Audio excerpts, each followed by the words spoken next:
Bonjour à tous, ravi de vous retrouver pour ce nouvel épisode de Hello CHU. Depuis le début de l'année, nous vous avons proposé un certain nombre de vidéos sur le thème de l'urgence. La première tournée à Marseille pour comprendre le fonctionnement du service d'accès aux soins.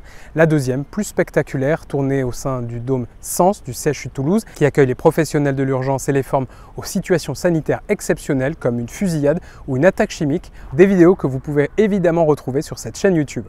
Aujourd'hui, nous sommes sur le site de la Milletterie du CHU de Poitiers pour vous embarquer dans deux services très différents. Nous nous sommes tout d'abord tournés vers la médecine physique et de réadaptation. C'est là que des patients viennent pour un certain nombre de problématiques. Après un AVC, dans le cadre de pathologies congénitales ou acquises invalidantes, de polytraumatisme ou encore pour une rééducation de troubles musculo-squelettiques. Et si ce service existe depuis plus de 40 ans, eh bien sachez qu'il a beaucoup évolué, notamment dans ses pratiques mais aussi ses équipements.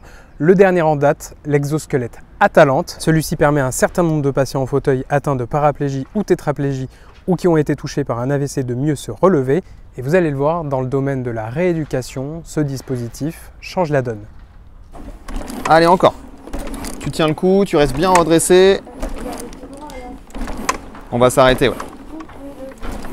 L'intérêt de l'Atalante, c'est qu'il est en suspension sur des rails, donc en fait le patient peut commencer très tôt la marche. Il est en toute sécurité, suspendu au rail, donc en fait il n'y a pas de risque de chute. Donc nous pouvons l'utiliser beaucoup plus tôt que le fait de marcher avec une canne tripode. Tac. T'es prête? Au départ on commençait avec 100% d'assistance et là Laura sur sa jambe droite elle est à 10% d'assistance. Donc elle va commencer à sentir de la résistance. Donc elle va devoir vraiment faire le mouvement avec sa jambe droite qui n'est pas malade. Et comme ça stimule aussi la marche de l'autre côté.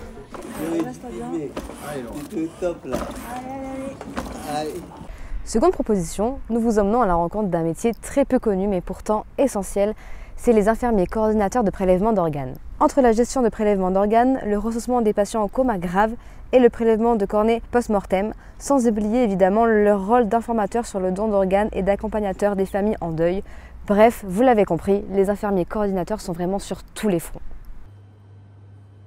On est au clair sur la mort, en effet, on est en contact de la mort, en contact de gens qui ont perdu un proche.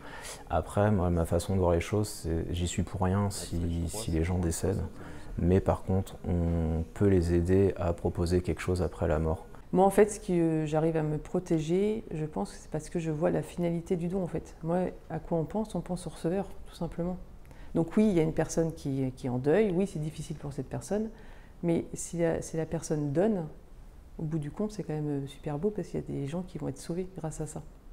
Nous vous proposons un reportage inédit avec ces maillons essentiels de la chaîne du prélèvement d'organes. CHU Média à Poitiers. C'est parti!